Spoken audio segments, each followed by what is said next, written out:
Today in this video, I want to talk about 5 reasons that Kaizen events fail. So over the course of my 20-year career, I've delivered tons of Kaizen, starting way back when I worked for a Japanese automotive company for 12 years, roughly 12 years. I ran a lot of Kaizens there. I had the best coaches in the world to help me deliver those Kaizen events, or better yet, coach me through those events and let me fail so many times that I have it ingrained in my head on how to run a successful Kaizen event. So in this video, I want to talk about 5 reasons that most Kaizen events fail. And the number one reason Kaizen events fail is because they are scoped too big. They're just too big in scope, and they're not scoped clearly enough, so they fail. Now, when we think of a Kaizen event, we often think of a 3 to 5 day event, although that's not necessarily true. Kaizens can be quick 2-minute Kaizens, 10-minute Kaizens, all the way up to 5-day events. It's very true. But when, what resonates with me is a situation that happened at one of the companies I worked with, that one of the individuals it was an engineer, wanted to run a Kaizen event. Their manager was telling them that they had to fix all these problems. So this individual was trying to run a Kaizen around like 5 or 6 different pretty big problems.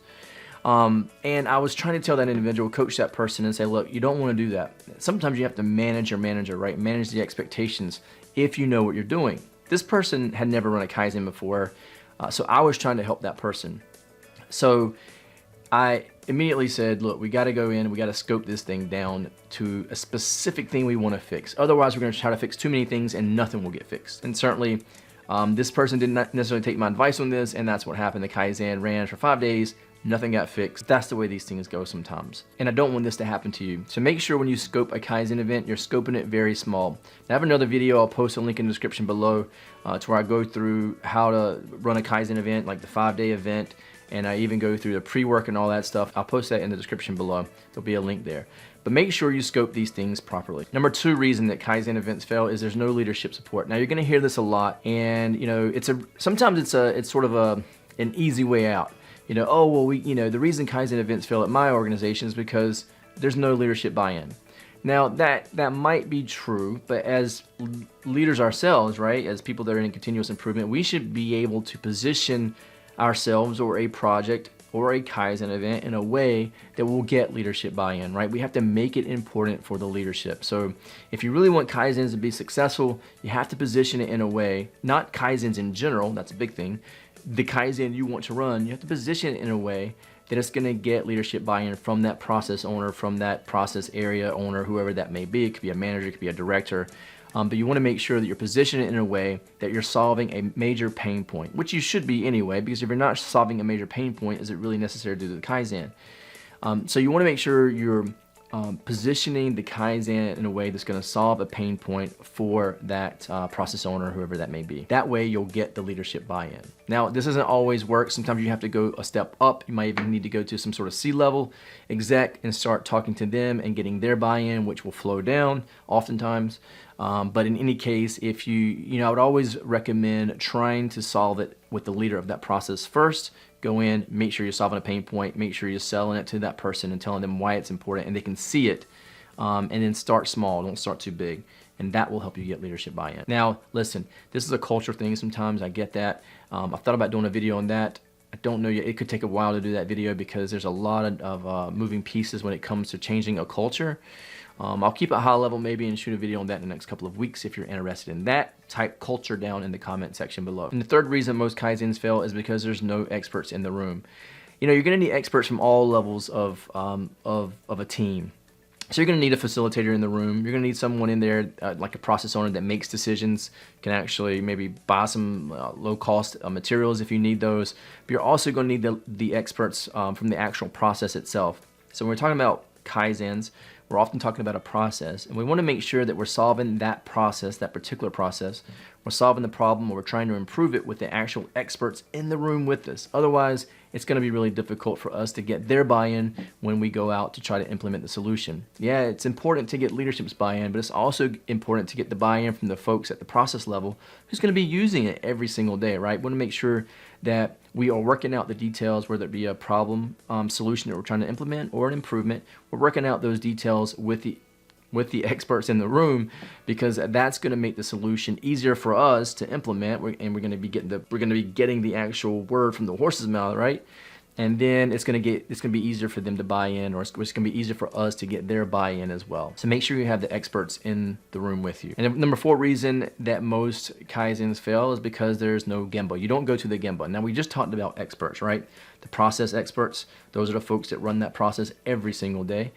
It's also, well, without going to the Gemba, it's really difficult to fix a problem. You want to get out of the office. You want to go out to where the parts are being made. So Gemba means the place where the actual work's being done. So you want to make sure you're getting out of the office, going out to the Gemba, and you're working with the experts. You're asking questions, and you're seeing for yourself, not just seeing, but also listening. You're listening and seeing the process, the way it's running.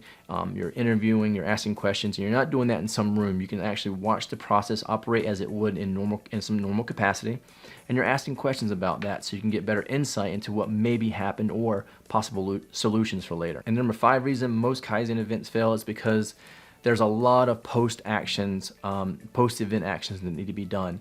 Now usually when this happens, that means that it wasn't scoped properly to begin with, and you end up with this long list of actions that need to be done.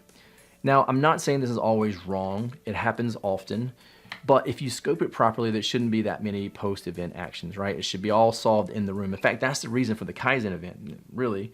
You bring everybody in the room, you get it done 3 to 5 days, you all high-five and celebrate on day 5, and you go back to your daily jobs with no extra work to be done. That doesn't always happen that way. You know, I'm going to give it to you straight, because I try to keep it real on this channel. Oftentimes you do leave with some actions, and it's okay as long as you are managing those actions properly. Now, textbook, if you go read or you do any type of training, they're going to say you want to solve all of that in the room and you don't want to leave with any actions. But the real world situation is that sometimes you leave with actions, and you want to make sure you're monitoring those actions.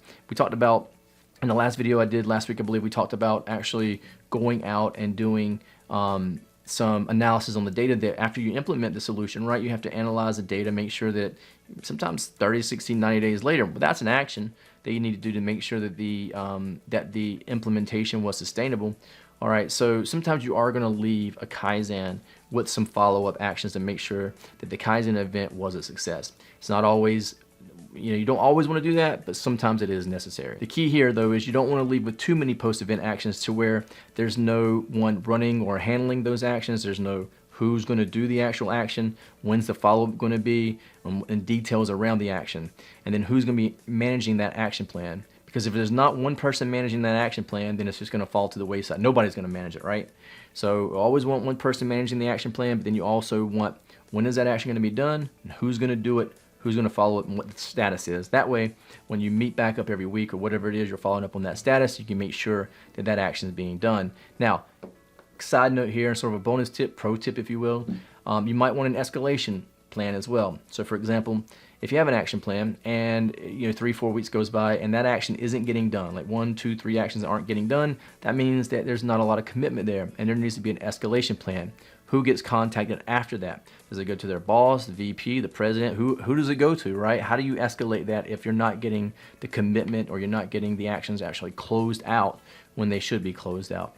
And oftentimes, just by having that escalation plan, the action list gets closed out because they know what the escalation plan is going to be, because they should help you develop that escalation plan, which should be relatively simple anyway, but it should be on the action plan. All right, these are our actions. If we don't get it done, here's what's going to happen. I'm going to have to contact your manager, then from there I contact the director, and then from there I contact the vice president, and on up the chain it goes. So anyway, that's sort of a pro tip. And these are my 5 reasons that most Kaizen events fail. If you like this video, make sure you click the subscribe button, give me a thumbs up, and if you are really interested in making your next Kaizen event your best event, make sure you go down in the description below. There's a Kaizen blueprint I want you to download. It's 14 pages long, and it's going to walk you through step by step on how to make your next Kaizen event your best event. Make sure you get that free download. I'll see you all in the next video.